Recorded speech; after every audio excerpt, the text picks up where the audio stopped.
오늘 우리 하나님 말씀 하나님 말씀은 에베소서 4장입니다. 에베소서 4장 11절서부터 16절까지 신약 성경 313페이지입니다. 찾으셔서 11절부터 16절까지 우리 다 같이 한 목소리로 천천히 읽겠습니다. 시작. 그가 혹은 사도로 혹은 선지자로 혹은 복음을 전하는 자로 혹은 목사와 교사로 주셨으니 이는 성도를 온전케 하며 봉사의 일을 하게 하며 그리스도의 몸을 세우려 하심이라. 우리가 다 하나님의 아들을 믿는 것과 아는 일에 하나가 되어 온전한 사람을 이루어 그리스도의 장성한 분량이 충만한 데까지 이르리니 이는 우리가 이제부터 어린아이가 되지 아니하여 사람의 괴술과 간사한 유혹에 빠져 모든 교훈의 풍조에 밀려 요동치 아니하려 함이라. 오직 사랑 안에서 참된 것을 하며 범사에 그에게까지 자랄지라. 그는 머리니 곧 그리스도라. 그에게서 온 몸이 각 마디를 통하여 도움을 입음으로 연락하고 상함으로 각 지체의 분량대로 역사하여 그 몸을 자라게 하며 사랑 안에서 스스로 세우느니라. 아멘. 아멘. 우리 잠깐 같이 기도하겠습니다.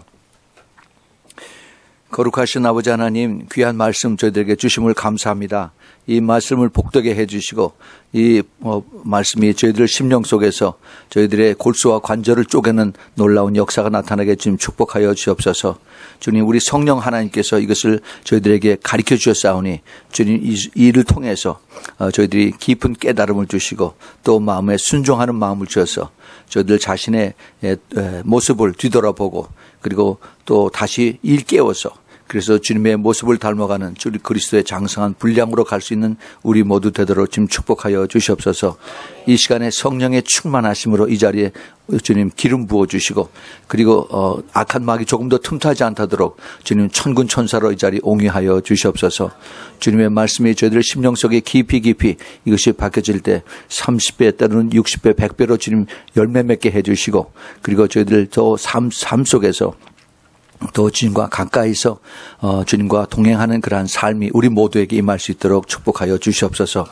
부족한 종 주님 무지하고 섰사오니 주님 기름 부어주시고 주님께서 기뻐하시는 말씀이 온전히 선포되도록 성령께서 역사하여 주시고 주님 홀로 영광을 받아 주시옵소서. 예수 그리스도 이름으로 간절히 기도합니다. 아멘. 아멘. 오늘은 누가 그리스도의 신부인가 5번째 시간의 말씀을 같이 나누겠습니다. 그동안 우리는 그리스도의 신부의 모습이 어떨까, 어떤 사람인가 하는 것에 대해서 여러 각도로 우리가 지금 우리가 찾아보고 있습니다. 예수 그리스도를 믿는 사람들, 크리스찬이라고 하죠. 크리스찬이라고 하는 뜻은 예수 그리스도를 닮은 사람이다 하는 그런 뜻이에요. 그런데 이 크리스찬이라고 하는 이 우리의 그 모습들이 믿지 않는 사람들, 세상 사람들에게 그리스도를 닮은 사람이 아니라 그리스도를 욕되게 하는 사람으로 지금 그렇게 변해 가고 있습니다. 근데 그것을 누가 보느냐 하면은 마귀가 보고 있고 그 다음에 하나님께서 보고 계세요. 그럼에도 불구하고 우리 하나님께서 이를 통해서 끝까지 나를 닮아서 예수 그리스도의 그 모습으로 나오느냐. 그러면은 주님께서 우리를 받아서 신부로 만들어 주시겠다 하는 겁니다. 그래서 우리가 우리 자신의 모습을 이제 내가 보면서 내가 과연 예수 그리스도의 신부로 부르기에 합당한가 하는 것을 우리가 계속 지금 살펴보고 있습니다. 오늘 우리가 읽었던 그 에베소서 4장에 있는 말씀은 아주 굉장히 그 뜻이 깊습니다.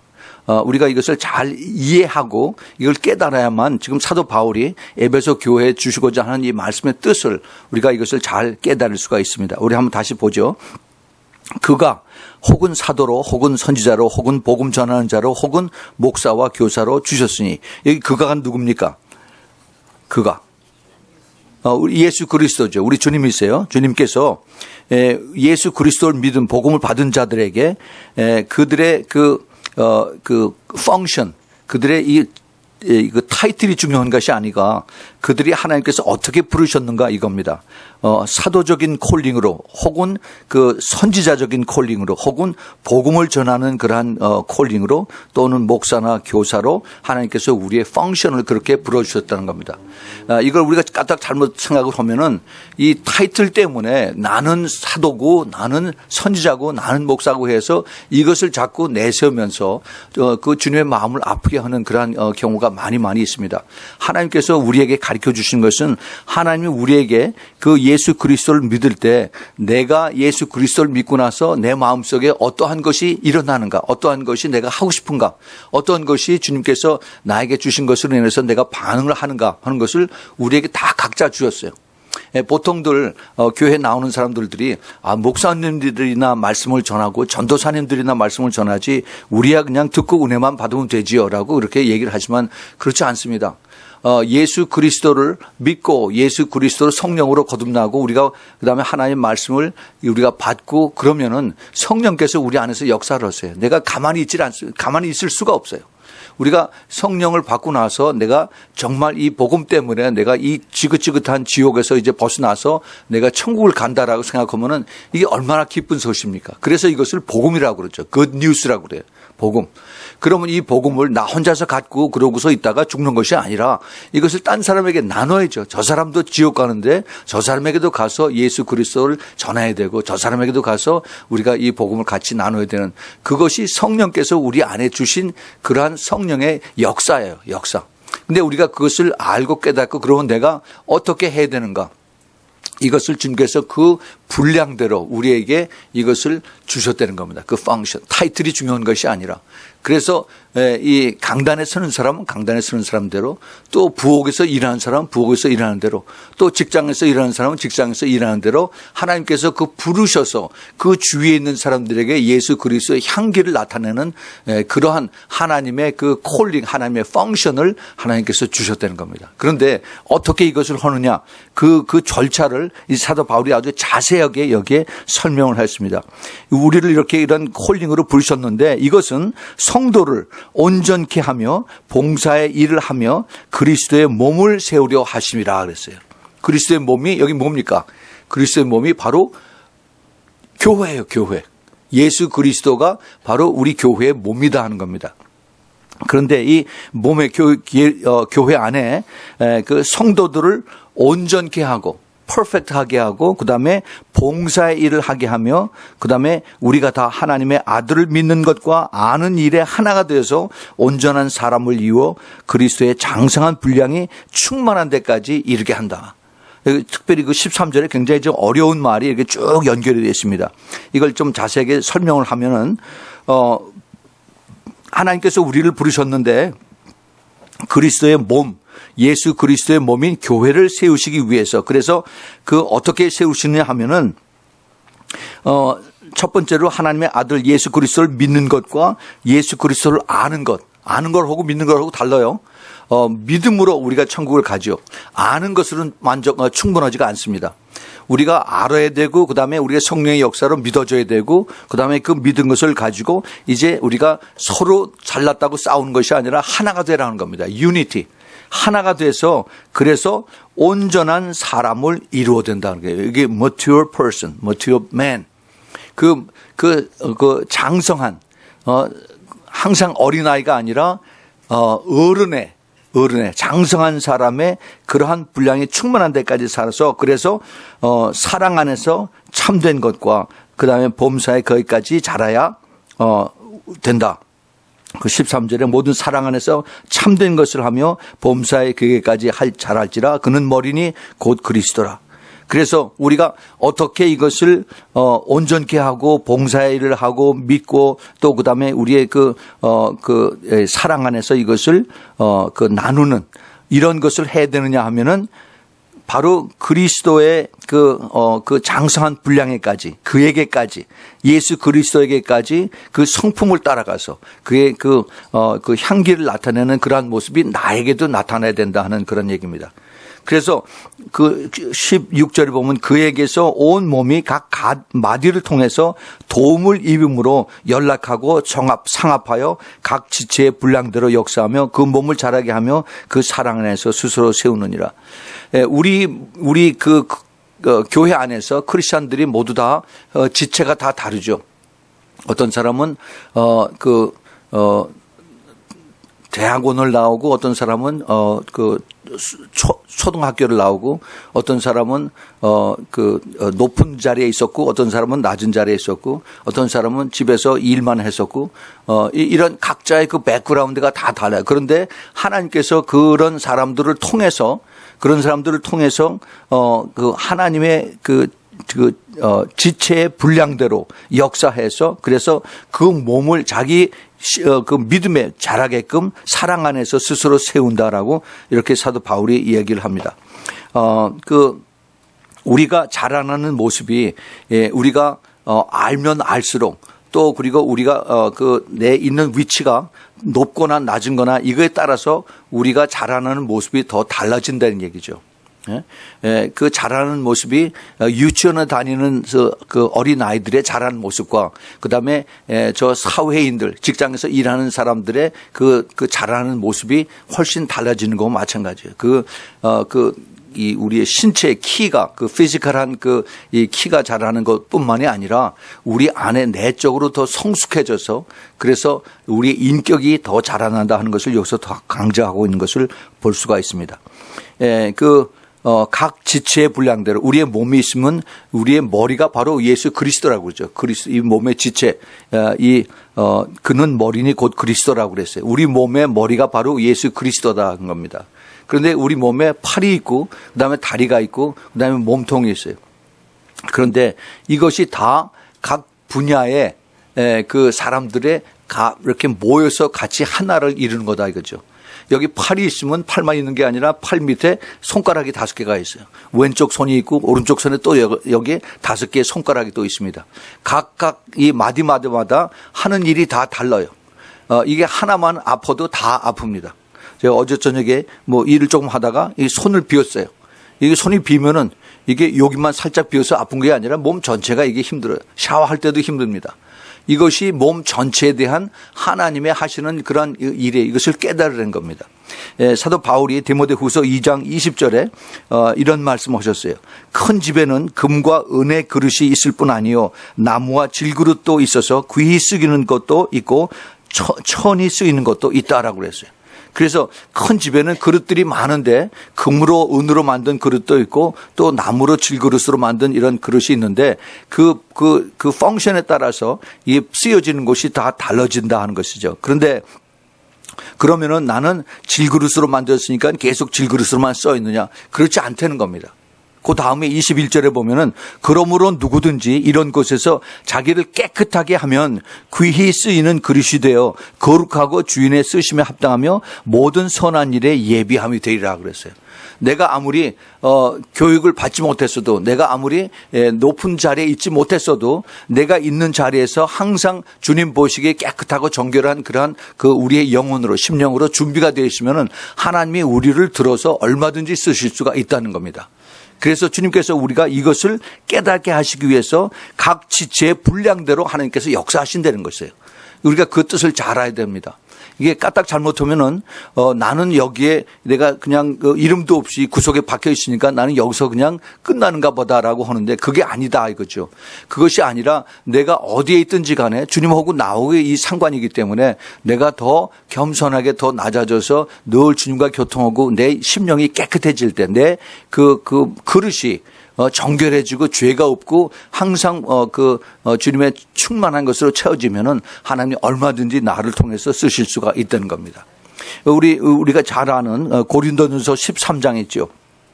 13장의 그 사랑장인데 내가 어렸을 때에는 말하는 것이 어린아이 같고 깨닫는 것이 어린아이 같고 생각하는 것이 어린아이 같다가 장성한 사람에 대해서는 어린아이의 일을 버렸느니라 그랬어요.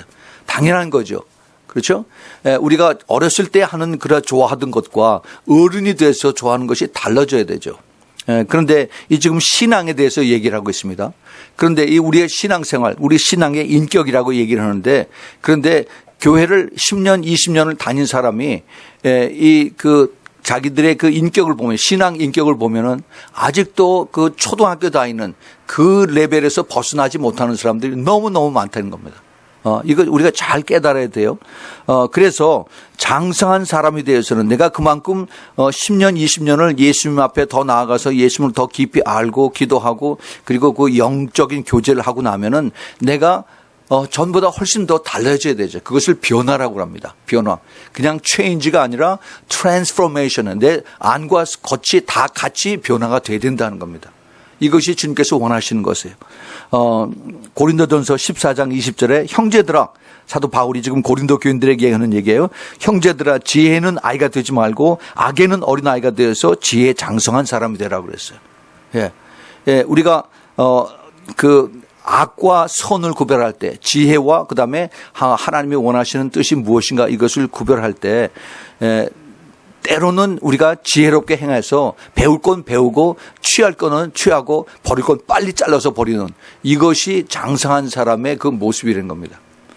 우리 많은 사람을 제가 보면은요, 그 신앙생활을 오래 했다고 하는 사람인데, 자기의 버릇을 어렸을 때 그 신앙생활 초기에 그 버릇을 버리지 못하는 그런 사람이 있어요. 그리고 그걸 뭐라고 하냐면, 이건 뭐 내 성격이야, 내 습성이야 하면서 이것을 그냥 그대로 킵하고 그러고 그냥 살아가는 사람들이 있습니다. 절대 그렇지 않아요.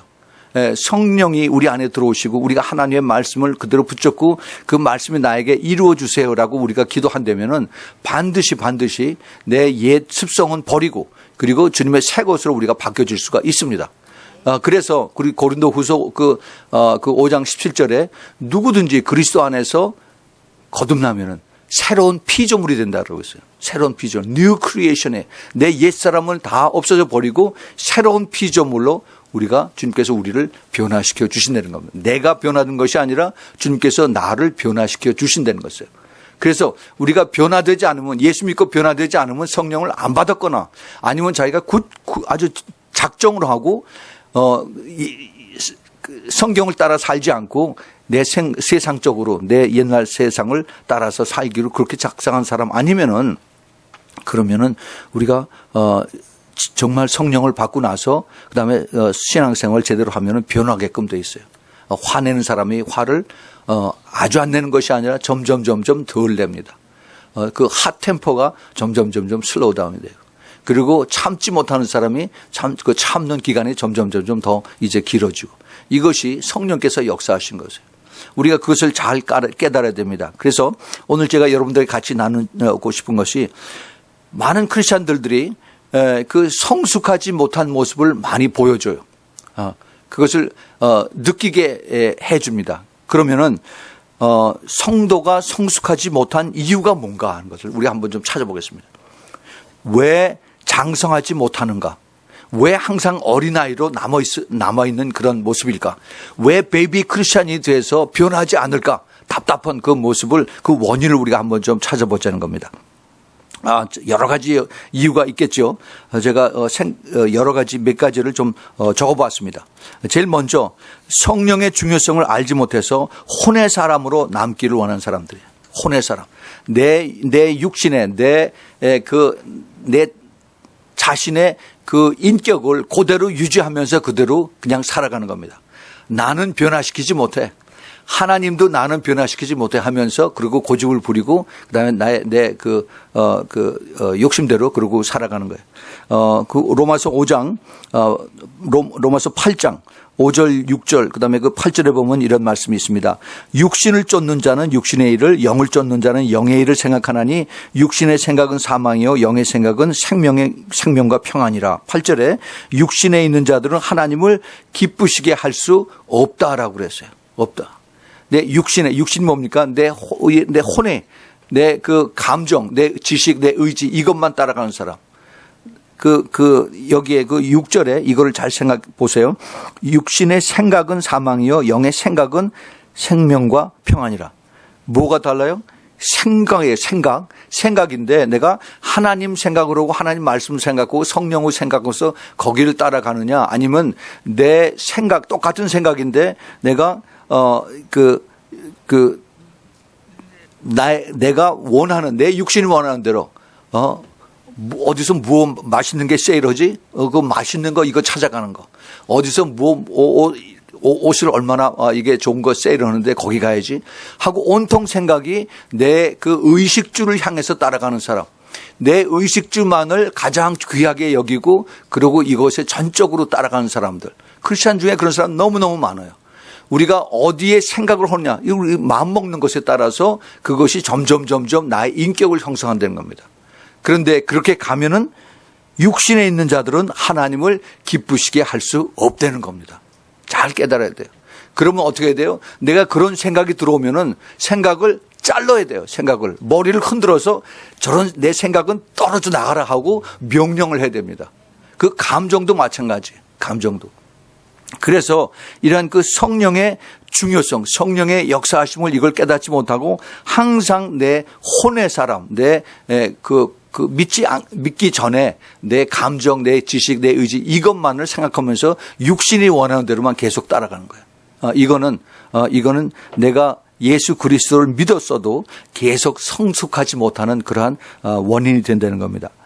두 번째로 우리가 생각해 볼 수 있는 것은 우리가 악한 영의 속임을 당해서 육의 사람을 즐기는 그런 사람이 많이 있습니다.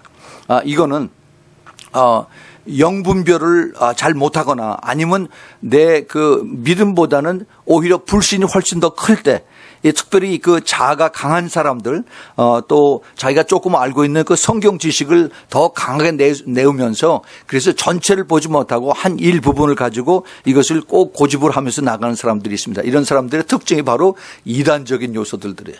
그 여호와의 증인들이나 그다음에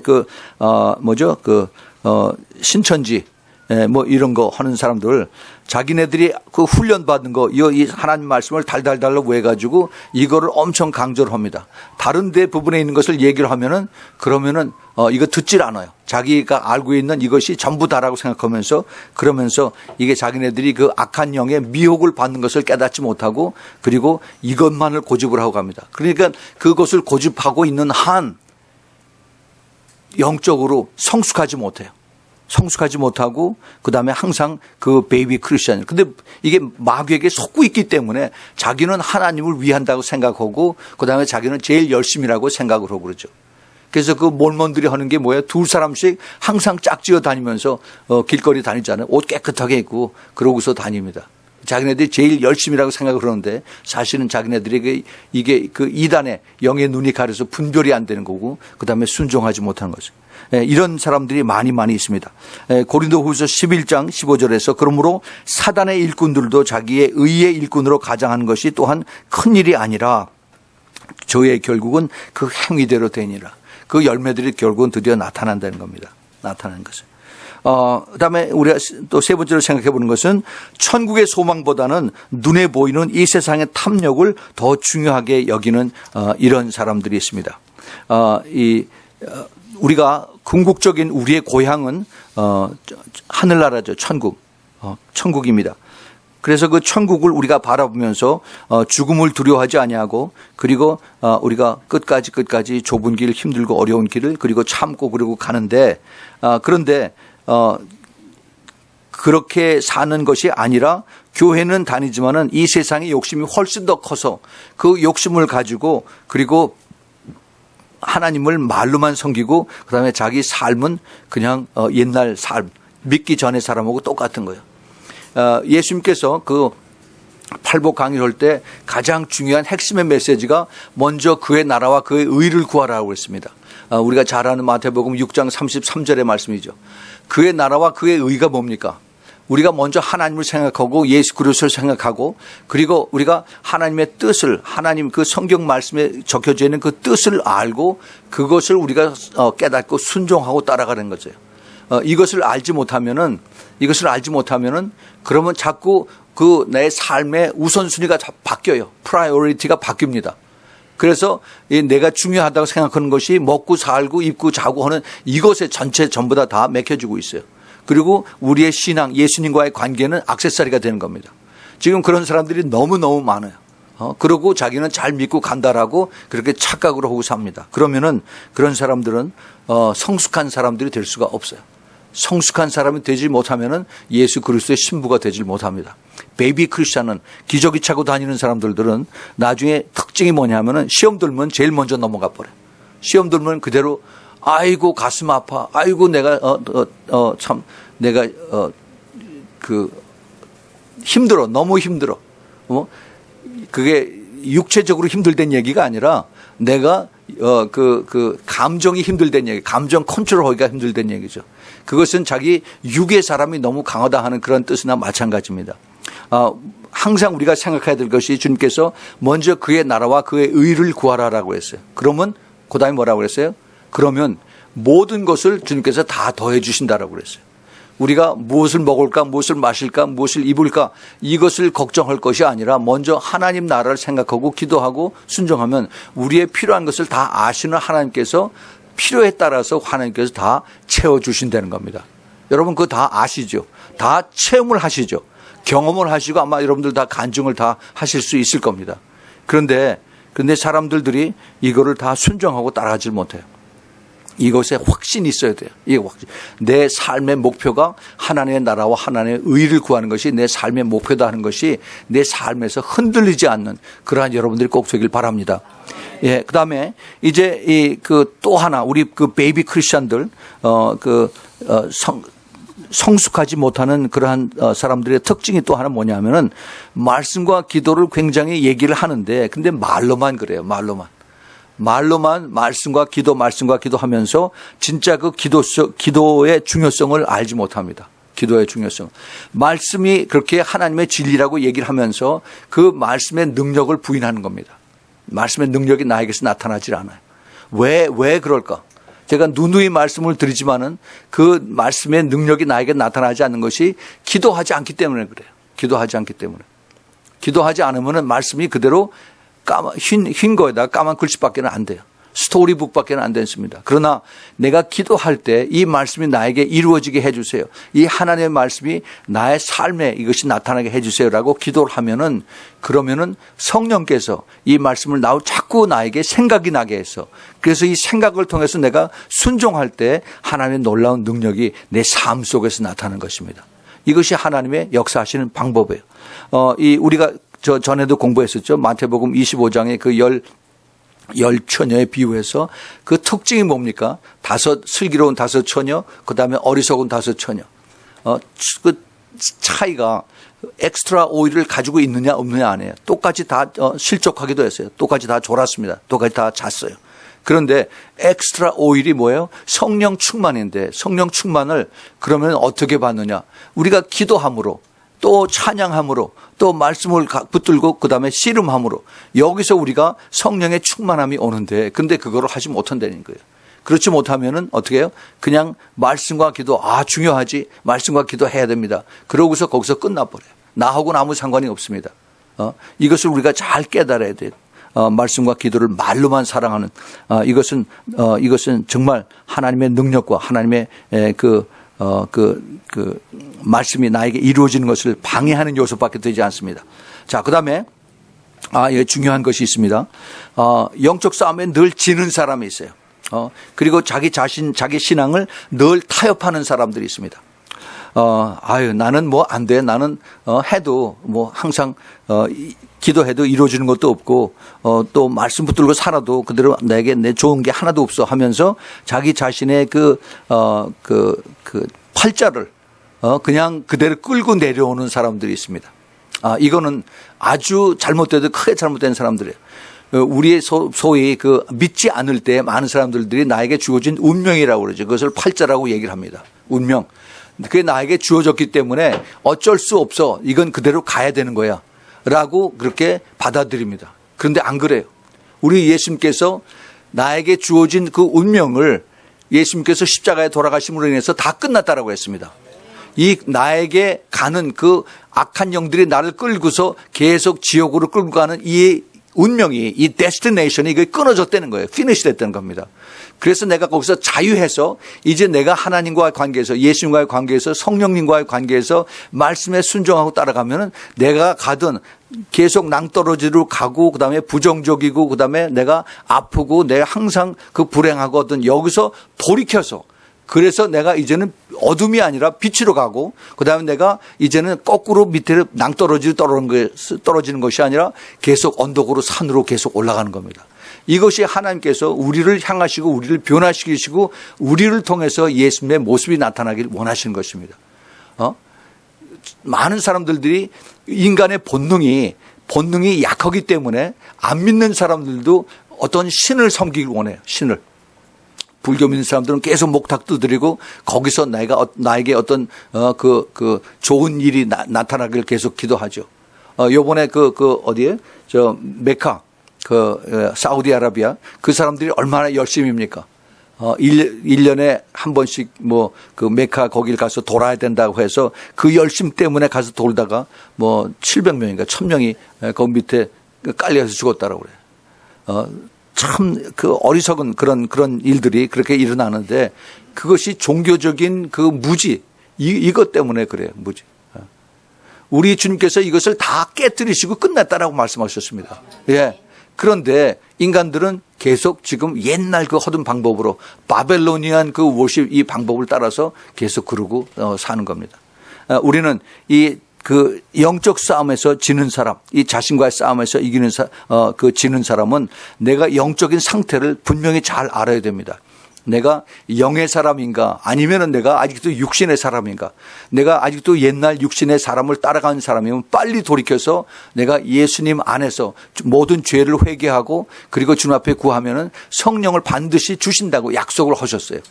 우리가 주님께서 우리에게 주시는 그 하나님의 약속의 말씀을 붙들고 기도하면은 주님 나에게 주신다고 하는 그 성령을 주십시오. 그 성령을 주시면은 사람마다 그 성령이 내려오시는 것이 다 다릅니다. 어떤 사람은 아주 고요하게 비둘기처럼 내려오기도 하고 어떤 사람은 와장창창창 하고서 그냥 다 완전히 흔들리는 그래서 모든 것이 완전히 변화되는 그렇게 갑작스럽게 나타나는 사람들이고 여러 그 모습으로 나타나죠. 그런데 이런 모습들로 인해서 문제는 그렇게 받는 것이 중요한 것뿐만 아니라 끝을 얼마나 잘 맺느냐 이것이 중요해요. 예. 이게 중간에 가다가 이게 그냥 식어버리는 사람이 있어요. 이게 그 알루미늄 냄비처럼 그냥 금방 뜨거웠다가 쫙 식어지고 그러고서 다시 또 떠나버리는 사람도 있어요. 이거는 안 해요. 이거 아닙니다. 이제 시작이 됐으면은 끝까지 주님 붙들고 이제 내가 그 좁은 길 끝까지 가서 내가 잘 그 경주를 그 마라톤의 경주를 잘 맞춰야만 되는 것입니다. 주님께서 그거를 원하고 계세요. 그래서 이것을 내가 너무 기뻐서 내가 너무 주님을 감사해서 사랑해서 순종하고 따라가길 원하는데 사탄이 이걸 자꾸 옆에서 부추깁니다. 너 옛날 내 친구들 있지? 그 노래방 댕기기도 좋아하는 친구들 자꾸 부르는데 또 전화해라. 또 골프 치러 다니는 친구들 있지? 술집에 가서 만나는 친구들 있지? 다 연락해라. 만나라. 자꾸 계속 그런 프로포지션들 이런 템테이션들이 옵니다. 유혹들이 와요. 그러면은 내가 이것을 어떻게 반응해야 되는가? 내가 어떻게 받아들여야 되는가? 이것은 내가 잘라야 돼요. 내가 이것을 노할 수 있는 그러한 내 결단이 필요합니다. 내 마음이 약해서 가자 그러면 또 끌려가고 또 마음이 약해서 그저 오라 그러면 또 열심히 또 쫓아나가고 이러면 안 돼요. 우리의 신앙생활을 할 때 내가 무엇이 하나님을 기쁘시게 하는 것인가 그것을 알면 거길 향해서 내가 전에 즐기던 거 자를 수 있는 거 얼마든지 잘라야 됩니다. 이걸 해야만 제대로 내가 신앙생활을 할 수가 있어야 돼요. 그걸 못하면 내가 우유부단해서 나는 원래가 사람이 그래서 알 수 없어. 절대 거기에 속으면 안 돼요. 귀신들이 그걸 붙잡고서 내 옛날 나의 성격에서 떠나지 못하도록 자꾸 계속 악한 영들이 나를 속이고 있고 나를 내 감정을 부추기게 해서 그래서 넘어지게 합니다. 절대 여기에 그 영적 싸움에 지면은 안 됩니다. 그 다음에 또 하나 생각해 볼 것은 깨어서 기도하지 않는 사람들의 이런 사람들이 바로 혼과 육의 사람으로 어린아이의 신앙을 계속 끌고 가는 사람들입니다. 항상 여기 다 기도가 다 연결이 되는 걸 우리가 공통적으로 볼 수가 있죠. 이 깨어서 기도하는 이건 예수님께서 그렇게 당부를 하신 것이 깨어 있으라 기도하는 것인데 사도 바울도 골로새서 4장 2절에 기도를 항상 힘쓰고 기도에 감사함으로 깨어 있으라라고 이렇게 사도 바울이 말씀을 합니다. 그 그리스도의 장성한 분량에 이르는 그런 충만한 성도는 반드시 내가 영으로 그만큼 채워줘야 돼요. 영으로 채워지기 위해서는 그만큼 말씀과 기도가 같이 가야 되고 또 찬양을 같이 우리가 하면서 주님 앞에 나아가는 겁니다. 우리가 이것을 잘 깨달아야 돼요. 이것이 현재 나의 모습인가 아닌가. 내가 지금 성숙하지 못한 그런 모습에 여기에 하나라도 이런 내 모습이 보인다면 빨리 내가 여기서 고쳐서 돌이켜서 그래서 어떻게 하면은 내가 나쁜 점을 자르고 그리고 내가 더 성숙하게 할 수 있는 그러한 방법으로 나올 수 있는가 하는 것을 우리가 생각을 해봐야 됩니다. 우리가 우리의 본래 타고난 우리의 성품이라는 게 있어요. 우리가 그것을 무시를 할 수는 없습니다. 원래가 마음이 착한 사람이 있습니다. 또 원래가 성질이 급한 사람이 있어요. 그러나 우리가 이런 것을 통해서 내가 타고났기 때문에 어쩔 수가 없어 라고 이렇게 그걸 운명으로 이렇게 그걸 받아들이고 하면은 그러면은 내가 집니다. 져요. 나를 그렇게 만들으신 것이 내 성격이 아니라 하나님이세요. 하나님께서 나를 만드셨으면 내가 하나님 앞에 순종할 때 하나님이 나를 바꾸셔서 예수님의 성품으로 성령의 열매로 바꾸실 수 있다는 것을 내가 깨달아야 되고 믿어야 돼요. 그렇지 않으면은 그냥 질질 코가 끼어가지고 끌려가는 겁니다. 사탄이 이거를 지금 계속해서 사람들에게 이것을 요구하고 내 옛 생각으로 옛 생각이 얼마나 그게 편하고 좋았니? 그거 과거가 아름답지 않니? 그러고서 그 메모리를 자꾸 미화해서 우리에게 이것을 이제 믿음에서 떨어져 나가게 합니다. 우리가 이것을 잘 깨달아야 돼요. 자, 그러면은 우리가 또 그 반대되는 것을 한번 생각해 봅시다. 어떻게 우리가 성숙하게 되는가?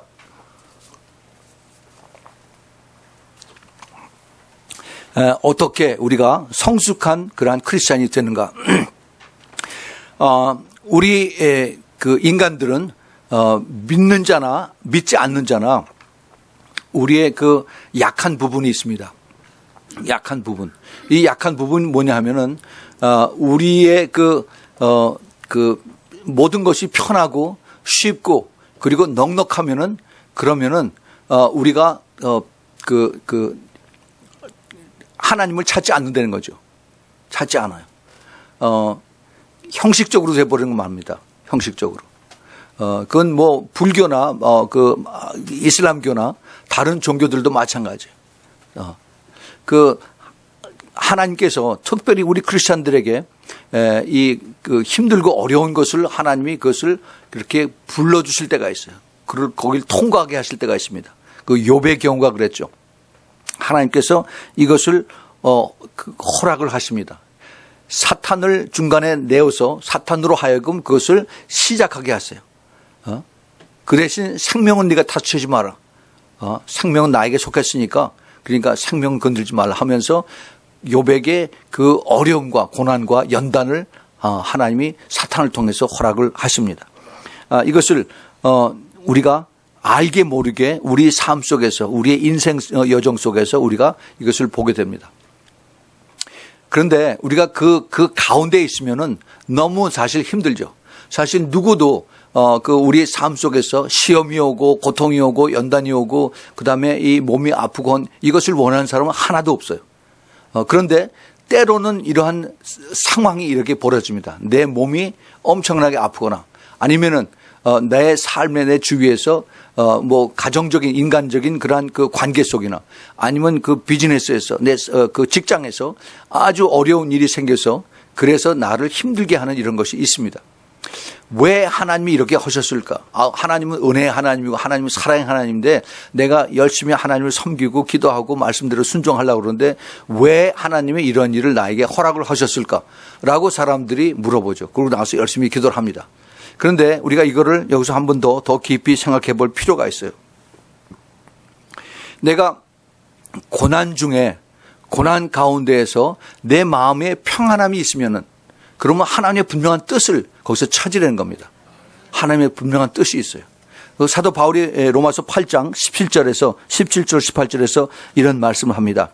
자녀이면은 또한 후사는 그 heir, 그 하나님의 상속자다 이겁니다. 상속자.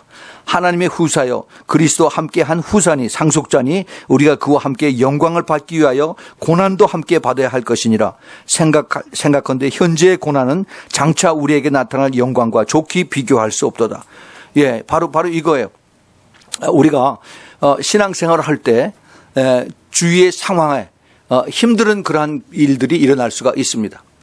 여러 가지 힘든 일이 일어날 수가 있어요. 남들이 이해하지 못하는 그런 것을 나 혼자만 붙들고 참 고민하면서 왜 하나님 이런 일이 생깁니까?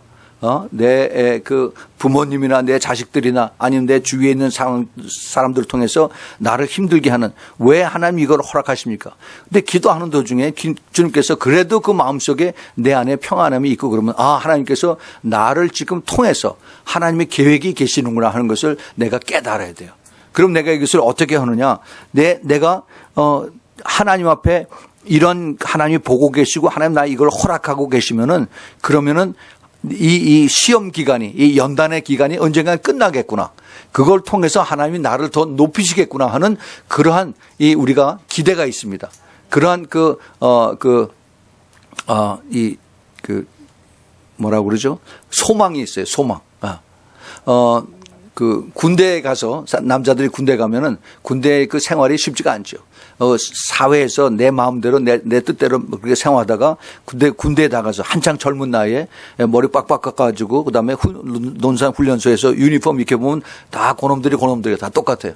집에서는 전부 다 외아들이고 맏아들이고 하고서 야단인데 그런데 와서 전부 다 머리 빡빡 깎은 거 쫙 앉혀놓고 나서 차려 하면 전부 다 차려오게끔 돼 있어요. 예, 그래서 이런 사람들이 가서 이제 그 자기보다도 며칠 더 먼저 들어왔다고 해서 콩나물 대가리 내가 너보다 얼마나 많이 더 먹는 줄 알아 하면서 그러면서 때리는 겁니다. 기합 막 줘요. 그러면 안 이껍죠. 이거 참 형편없는 놈들이 나한테 와서 그러니까. 그런데 이것을 믿음으로 우리가 본다면은 내가 평생 군대 생활을 하는 것이 아니라 2년, 3년 이걸 통해서 하나님이 나를 다루시는구나. 나를 겸손하게 해주시는구나. 나를 여기에 적응할 수 있도록 나를 이제 문을 열어주시는구나. 하고 우리가 생각을 한다면은 이것을 우리가 넉넉하게 참고 이길 수가 있습니다. 좋은 기회예요. 기회. 그런데 이걸 알지 못하고 그것을 참지 못하고 하면은 내가 여기서 내 감정이 폭발해서 나중에 가서 무기고에 가서 수류탄 들고 그다음에 총 들고 가서 상사 쏴주고 자기도 죽고 하는 일들이 요즘 가끔은 신문에 나지 않아요. 이게 그런 결과입니다. 하나님께서 하나님을 믿는 사람들은 하나님이 나를 지켜보고 계시고 내가 어떤 상황에 있든지 하나님이 나를 이용하신다. 나를 사용하신다. 그래서 나가 더 성숙해지기를 원하신다 하는 것을 우리가 확실하게 안 되면은 그러면은 절대 그것 때문에 내가 조금 더 참자. 이제는 제대할 날이 얼마 안 남았으니까 나 참을 수 있다라고 하면서 우리가 소망 가운데 이것을 기다릴 수가 있어요. 예. 그런데 여자들의 경우는 좀 다릅니다. 여자들은 시집살이 할 경우에 이거는 맵죠. 아주 힘들어요. 그러나 이것도 또한 역시 마찬가지로 하나님께서 나를 다루시는 하나의 그 과정이다라고 생각을 하면은 그것이 그 시댁에 대한 신의에 대한 밉고 어렵고 그다음에 그 인간 관계에서 정말 아주 가슴을 비수를 꼽는 이런 것이 아니라 내가 참을 수가 있고 내가 참으면서 기도할 때 오히려 그 영혼들이 불쌍해지는 그러한 내 그 삶의 내 그 감정이 내 느낌이 내 생각이 달라지는 하나님께서 그렇게 만들어 주시는 겁니다. 예, 그거예요. 우리가 그 인간 관계에서 가장 이게 힘들어지는 것이 서로의 그 불신, 서로의 그 믿음이 없어지고 서로 힘들어지고 서로 그다음에 악해지고 그래서 가장 가까우면서도 서로 얼굴 보지 않는 그러한 상태까지 가는 것이 인간들의 사회 생활입니다. 우리 주님께서 이것을 우리에게 아시기 때문에 우리 죄인들은 고난과 연단을 통해서 우리의 믿음들이 더 강하게끔 되어 있어요. 네, 그렇습니다. 초대교회 때 네로 황제에게 그 핍박을 받은 크리스찬들이 그 사람들은 예수 믿은 지 얼마 되지도 않은 사람들인데 바로 예수 그리스도를 믿는 사람들 그렇게 미워하고 그다음에 죽이고 그다음에 로마 시내에 불을 지른 것이 바로 크리스찬들이었다고 해서 그들을 붙잡아서 그다음에 그 경기장에다 갖다 집어넣고 그다음에 맹수들을 풀어서 다 잡아먹게 하고 그다음에 불을 살려서 태워서 죽이는 이러한 그 잔악성에도 그 크리스찬들은 하나님을 찬양하고 노래하면서 죽었죠. 우리 노래 그런 영화 보지 않았어요? 코바디스에서. 무슨 영화라고 하지만 사실 실제 그랬습니다. 하나님께서 이 믿는 사람들을 통해서 그 고난과 어려움과 그다음에 그 인내와 이러한 그 연단 속에서 우리의 믿음이 더 커지는 겁니다. 그러니까 이걸 보면은 사실 이 미국이나 한국에 있는 크리스찬들보다도 북한에서 숨어서 기도하는 사람들, 숨어 있는 그 크리스찬들, 아니면 저 중동에 있는 그 핍박받는 크리스찬들, 이런 사람들의 믿음이 훨씬 더 순수하고 더 깨끗하고 더 깊다 하는 것을 우리가 쉽게 이것을 기억을 할 수가 있습니다. 우리 주님께서 그것을 내가 알고 있다, 내가 보고 있다라고 주님께서 말씀하셨어요. 우리는 자꾸 복을 달라고 그래서 이 복을 구합니다. 이 복이 뭐냐? 내가 잘 살고, 내가 편하고, 내가 쉽고, 내 자식들이 잘 되고, 이것이 복이라고 생각을 해요. 그러나 그것이 그 복이 과연 천국까지 계속해서 이루어지는 복이 될까? 우리가 잘 생각해 보십시오. 우리 정말 주님 앞에 섰을 때 내 자식들이 거기 오는가? 그 다음에 내 온 가족들이 거기 올 수 있는가? 또 아니면 내 직장에서 같이 일했던 사람들이 거기 올 수 있는가? 우리가 이런 것을 생각을 해 본다면은, 그러면은 우리가 훨씬 더 생각이 더 달라져야 돼요. 하나님께서 지금 나를 힘들고 어려운 이 고난의 지경에 집어넣은 것은 하나님이 나를 통해서 내가 더 성숙해지고 예수님의 그 성품으로 내가 장성하게 되기를 원하시는 그것 때문에 하나님 나를 사랑해서 그런 것이다라고 하나님께서 우리를 이걸 깨닫게 해주는 겁니다. 근데 우리가 그것을 좀 더 깊게 생각을 해보면은 사실 우리가 모든 것을 다 가지고 편안하게 온 평생을 산다면은 그 믿음은 항상 이 베이비 크리스찬이에요. 다이퍼 크리스찬이에요. 기저귀 차고 있다가 계속 그러다가 가는 겁니다. 혹시 구원은 받을지도 몰라요.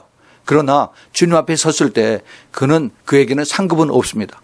저 구석에서 스스로 부끄러워가지고 그래서 그냥 아마 우리가 잘 아는 부자와 그다음에 거지 나사로의 그 스토리 있죠. 그런 모습으로 아마 되는지도 모르겠어요. 우리가 잘 기억을 해야 됩니다. 그다음에 또 하나 생각해 볼 것은 자신의 성격에 완전하지 못함을 인정하고 늘 성령님의 도움을 기도하는 사람. 이 사람이 바로 더 성숙해지기를 원하는 사람들. 나는 항상 부족해요. 나는 항상 나는 약합니다. 그렇기 때문에 내가 주님 앞에 나아가고 주님의 도움을 구하고 하나님 날 도와주세요라고 기도하는 것이에요. 내가 다 알고 있고 내가 다 모든 것을 다 지키고 있다라고 하면은 그 누가복음 18장에서 그 의로운 제사장이나 의로운 그 바리새인들하고 똑같아요. 나는 일주일에 하루씩 금식하고 나는 지킬 걸 다 지키고 그다음에 내가 하나님 말씀을 다 지켰습니다. 이렇게 하나님 앞에 스스로 많은 사람들의 보는 앞에서 기도하는 이런 자기의 의밖에 나타나는 것이 없죠. 그러나 오히려 저 뒤에서 이 세리와 그다음에 거기에 그 창기들은 감히 우러러 보지도 못하고 가슴을 치면서 주여 나를 불쌍히 여기옵소서, 주님 나를 불쌍히 여기옵소서 하면서 그렇게 가슴을 치고 그다음에 제대로 기도도 못하고 하나님 도와주세요, 나를 불쌍히 여기서 하고 돌아갔을 때 예수님께서 물어보십니다. 누가 그들의 기도를 들었겠느냐? 하나님께서 바로 이 겸손한 자들, 이 낮아진 자들, 이들의 기도를 하나님께서 들으셨다라고 주님께서 말씀을 하십니다. 바로 이런 사람들이 그 겸손한 성도들의 모습을 우리가 바라볼 수가 있어요. 항상 내가 부족하고 항상 내가 약하고 항상 내가 주님의 도움을 구하는 이런 사람들을 주님께서 기뻐하신다는 거죠. 골로새서 4장 2절에 기도를 항상 힘쓰고 기도에 감사함으로 깨어있으라, 이것을 우리가 기억을 해야만 됩니다. 그 다음에 우리가 또 기억을 해야 될 것은 사람들의 관계보다 하나님의 인정을 받기를 더 원하는 사람. 지난주에 우리가 무엇에 대해서 공부했습니까? 다윗에 대해서 공부했었죠. 그렇죠? 다윗이 하나님의 사랑을 엄청 받은 사람인데 그런데 높아지고 그다음에 왕이 되고 다 풍성했더니 그다음에 찾아온 것이 유혹이고 그다음에 유혹에 넘어갔어요. 그런데 유혹에 넘어가고 나서 자기는 아무 잘못한 것도 없다라고 생각을 했었는데 나단 선지자가 와서 그 비유를 말씀하면서 그다음에 그것이 바로 악한 자가 너다라고 했더니 그때 그 깨달음이 와서 내가 죄인이롭소이다. 그러면서 이제 내가 어떻게 하면은 용서를 받을 수 있을까 하고 하나님 옆에 고백을 합니다. 그러고 나서 쓴 그 시편이 시편 51편이었었죠. 그 시편 51편이 다 그런 내용인데 특별히 그 51편 11절에서 나를 주 앞에서 또 쫓아내지 마소서, 주의 성신을, 주의 성령을 나에게서 거두지 마소서. 이 그 다윗 왕이 가장 두려웠던 것이 성령이 떠나는 것이었어요. 성령이. 하나님이 나에게서 멀어지는 것입니다. 이거를 우리들도 배워야 됩니다. 내가 맹숭맹숭할 때, 냉랭할 때, 이거 큰일 났구나 하면서 빨리 주님 앞에 와서 하나님 나 도와주세요. 하나님 나를 떠나시면 안 됩니다. 나에게 오세요. 나를 충만하게 채워주세요라고 간구하는 그러한 겸손한 사람이 돼야지, 이게 자꾸 사람들 앞에 높임을 받고 사람들 앞에 그 인정을 받고, 그래서 바삐 여기 왔다 갔다 하면은, 그런데 내 속은 텅 비어 있는 사람들, 불쌍한 사람. 저는 항상 그 말씀을 저에게 오래전에 주신 말씀을 기억을 합니다. 누가복음 16장 15절에 그런 말씀이 있어요. 하나님께서 그 당시에 종교 지도자들, 그 바리새인들과 서기관들, 종교 지도자들에게 하나님 앞에 사람들 앞에 높임 받는 것은 하나님에게 미움을 받는다라고 했어요. 전 그 말씀을 잊어버릴 수가 없습니다. 사람들 앞에 높임 받는 것. 지금 사람들 앞에 높임 받으라고 얼마나 자기 PR들을 합니까? 대통령이 그러고, 그다음에 회사 사장들이 그러고, 비즈니스 하는 사람들이 그러고, 교회 안에서도 그래. 교회 안에서도. 얼마나 자기를 알아달라고, 자기를 높여달라고. 목사님들, 그다음에 찬양 리더 하는 사람들, 그다음에 구역장들, 전부 다 자기 알아달라고 그런 거예요. 이거 위험합니다. 아주 위험해요. 사람들 앞에 높임 받는 것은 하나님이 미워하신다라고 했어요. 나를 알아주기 대신에 나를 통해서 예수님이 나타나야죠. 아멘? 예. 나를 통해서 예수님의 성품을 나타나고 예수님의 영광을 받으시고, 우리 예수 믿는 사람은 저러구나 하면서 예수님의 영광을 받아야지, 자꾸 내가 높아지고 내가 그다음에 예수님의 자리에 쓰려고 그러면 어떻게 돼요? 사탄의 위치가 돼요. 그다음에 그게 바로 그 루시퍼의 위치에서 하나님을 대역하다가 쫓겨나가는 바로 그 모습이 되는 겁니다. 내가 교만해지면은 어떻게 돼요? 그다음에 사탄이 싹 들어버려. 귀신이 싹 들어옵니다. 그러면 내가 죄 가운데에서 나는 알지 못하는데 계속 지금 나는 사탄의 음성을 듣고 살아요. 이것이 바로 양신의 역사입니다. 이거 나중에 제가 한번 시간이 되면 자세하게 설명을 해드리겠습니다. 지금 그것 때문에 얼마나 많은 사람들이 지금 자기 자신의 스스로 속고 있어요. 나는 지금 열심히 잘한다고 생각하는데, 그런데 사실은 거기 열매는 전혀 없습니다. 그리고 오히려 지금 악한 영의 소리를 들어가면서 지금 이 사람들을 딴 데로 이끌어가는 그러한 일들을 지금 하고 있습니다. 자, 그래서 우리가 이걸 보며 그 다음에 또 하나 우리가 생각해 볼 것이, 나보다 남을 낮게 여기고 쉽고 편한 것보다는 힘들고 어려운 일을 택하는 사람. 이거는 참 어렵습니다. 나보다 남을 낮게 여기고 쉽고 편한 것보다는 힘들고 어려운 일을 택하라고 했어요. 제가 오래전에도 아마 이거에 대해서 한번 말씀을 드렸는데, 사도 바울이 이걸 깊이 깨닫고 빌립보서 2장 3절에 이런 말씀을 합니다. 아무 일에든지 다툼이나 허영으로 하지 말고 오직 겸손한 마음으로 각각 자기보다 남을 낮게 여기라라고 했어요. 예, 우리 주님께서 이것을 우리에게 요구하시는 것이 내가 바로 예수 그리스도의 성품, 바로 성령의 열매의 이 모습이다라고 가르쳤습니다. 골로새서 3장 23절에도 무슨 일을 하든지 마음을 다하여 주께 하듯 하고 사람에게 하듯 하지 말라라고 그랬어요. 그러니까 섬기는 자의 모습을 여기서 주님께서 우리에게 가르쳐 주신 겁니다. 겸손한 자가 결국 높은 사람이 되는 겁니다. 예, 자꾸 사람들 위에 군림하고 그다음에 사람들 앞에 높아지고 하는 사람들은 결국은 그들의 흠집이 드러나게끔 되어 있어요. 나중에 그 사람들이 어떤 높은 위치 때문에, 아니면 그 사람이 베푸는 어떤 보상이나 돈 때문에 자기 그 밑에 사람들이 다 굽신굽신하고 하지만은 언젠가 이제 그 사람이 여길 떠날 때 그 사람의 약점을 다 알고 그러고 떠납니다. 이것이 인간 그 사회의 모습들이래요. 그러나 내가 끝까지 겸손하고 끝까지 남을 높이고 그다음에 내 자신이 더 숨겨지는, 사람들 앞에 높임을 받지 않는 그러한 모습으로 있다가 없어지면, 내가 거기 그 자리에 없더라도 언젠가 자기네들이 모여서 그 사람은 참 말이 없고 그리고 참 본받을 만한 사람이야 라고 믿지 않는 사람들이 그들의 입에서 그들을 평가를 합니다. 우리가 이것을 잘 알아야 돼요. 중요한 것은 믿지 않는 사람들이 나를 볼 때 어떻게 나를 평가할 것인가. 여기 불교 믿는 사람도 있고 그다음에 알라를 믿는 사람도 있고 하는데, 그런데 또 내가 어떻게 여기서 그 사람들과 비교해서 다른 사람들이 나를 평가할 것인가. 천주교 믿는 사람도 있고 그런데 우리 정말 이 세상에서 내 육신의 소욕을 따라 사느냐, 아니면은 내 스스로 어려운 것을 택해서 내가 희생해가면서 남들에게 오히려 더 이익이 되는 그러한 일을 산다면은 주님께서 보고 계시고 다른 주위에 있는 사람들도 압니다. 알아요. 자, 우리 하나만 더 찾아봅시다. 또 하나는 비슷한 내용인데, 내가 손해를 보고도 하나님의 위로를 기다리는 사람이 있어요. 예, 이건 참 어렵습니다.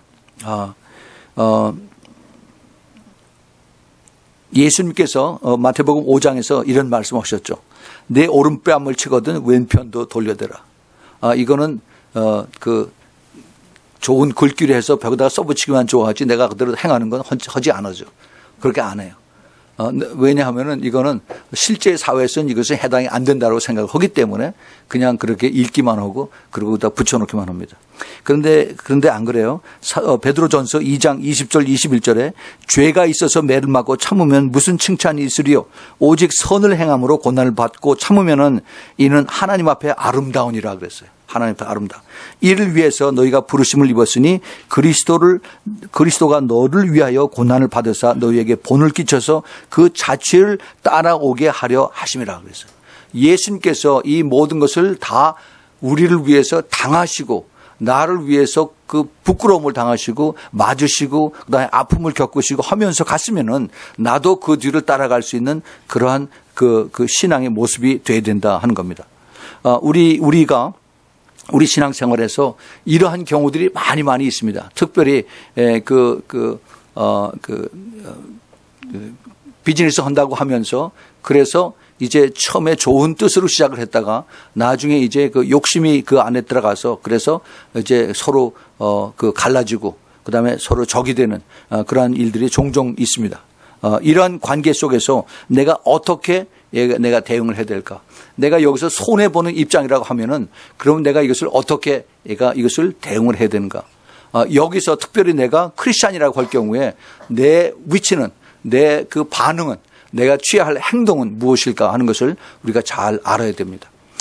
제가 요번에 리너하고 그다음에 사노스에 들려서 짧지만은 아주 참 아름다운 그 믿음의 사람들을 만나고 왔어요.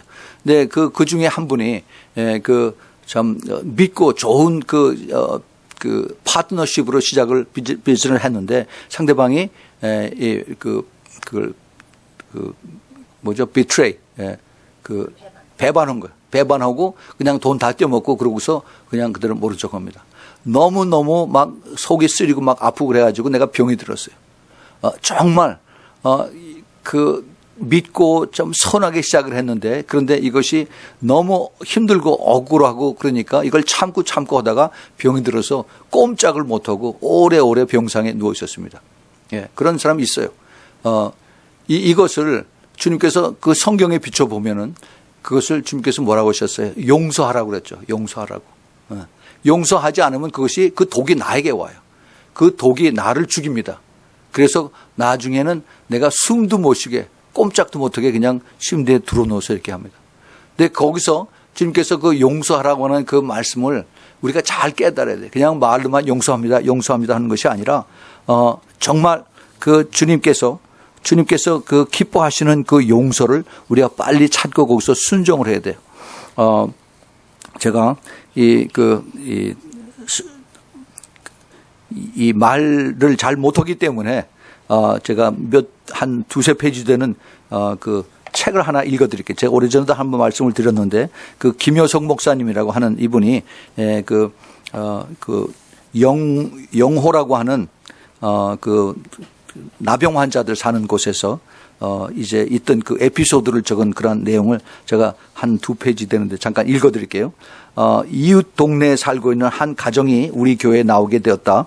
그들은 초신자였기 때문에 예수 믿는 사람으로 어떻게 행동해야 될지 아직 잘 모르는 그런 상태였다. 게다가 이웃 동네는 워낙 불교가 지배적인 곳이었기 때문에 교회 다니는 그들의 일거수일투족은 온 동네 사람들의 관심거리가 되었다. 그들은 이웃의 따가운 시선 속에서 살아야 했다. 어느 날 저녁 그 집 아버지가 나를 찾아왔다. 잔뜩 화가 나서 목에는 핏대가 서고 얼굴은 시뻘겋게 달아오르는 모습이었다. 왜 그렇게 화가 나셨어요? 하고 누구라도 싸우기라도 했습니까? 나는 다그치듯 물었습니다. 아니요. 오히려 그 반대입니다. 제가 지금까지 화가 나도 꼭 참았다고요. 예수 믿는 사람은 서로 사랑해야 한다고 목사님께서 늘 말씀하시지 않으셨습니까? 그런데 옆집 인간은 해도 정말 너무하지 않습니까? 도대체 제가 어떻게 해야 할지 말씀 좀 해 주십시오. 목사님은 그래도 목사님이니까 뭐가 답이 있지 않겠습니까? 양 씨는 숨을 가쁘게 쉬면서 씩씩거렸다. 우선 그를 진정시키는 일이 급했다. 무슨 일인지 차근차근 말씀해 보십시오. 양 씨는 깊이 숨을 몰아신 다음에 이야기를 시작을 했다.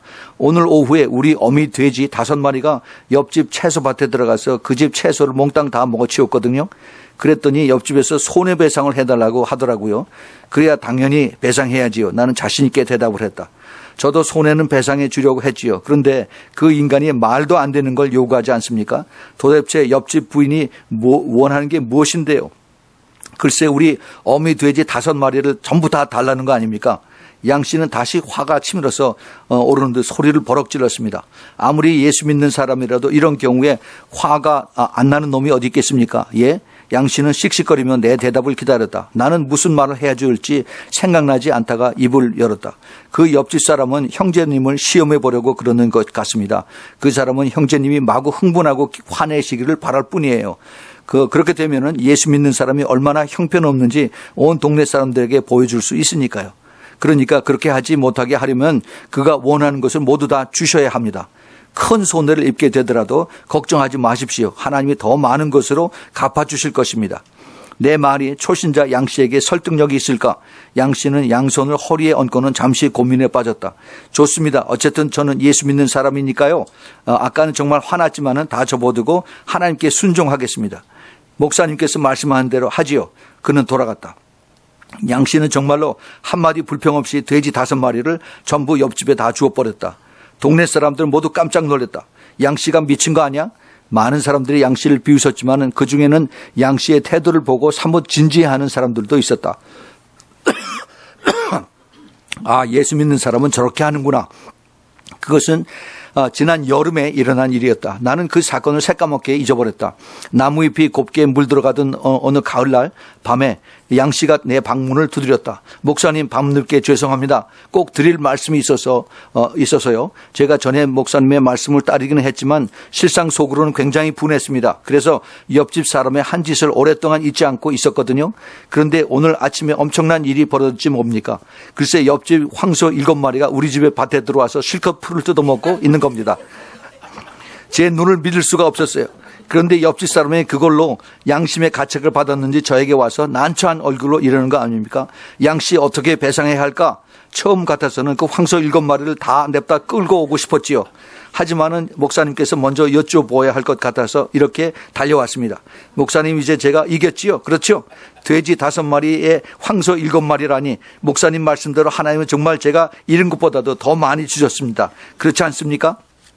양 씨의 얼굴은 커다란 이익을 얻게 되리라는 기대감으로 빛나고 있었다. 그러나 나는 그의 기대를 저버릴 수밖에 없었다. 사랑하는 형제님은 예수 믿는 사람입니다. 악을 악으로 갚지 마십시오. 안 갚음하려는 마음을 버리시고 그분에게 용서하는 마음을 보여주십시오. 형제님이 하나님의 뜻에 순종할 때 하나님께서는 더 많은 것으로 갚아주시는 것을 알게 될 것입니다. 양 씨의 얼굴이 갑자기 침울해졌다. 그는 올 때와는 달리 한마디도 하지 않고 맥 빠진 모습으로 돌아갔다. 그러나 그 다음날 저녁 양 씨는 또 한 번 신이 나서 나를 찾아왔다. 목사님 말씀이 또 맞았어요. 하나님이 정말 더 풍성하게 해주셨습니다.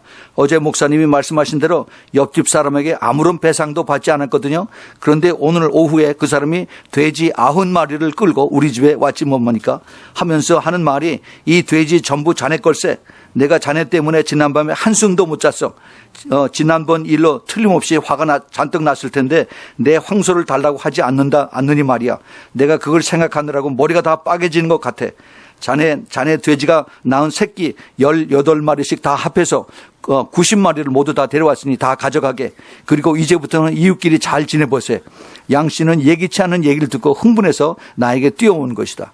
생각해 보세요. 별 인간의 이러한 많은 돼지를 되돌려 받으려는 것은 굉장하지만은 지금까지 옆집에서 그놈들 전부를 먹인 생각을 하면은 정말 하나님이 제가 손해본 것보다 훨씬 더 많이 주지 않았습니까?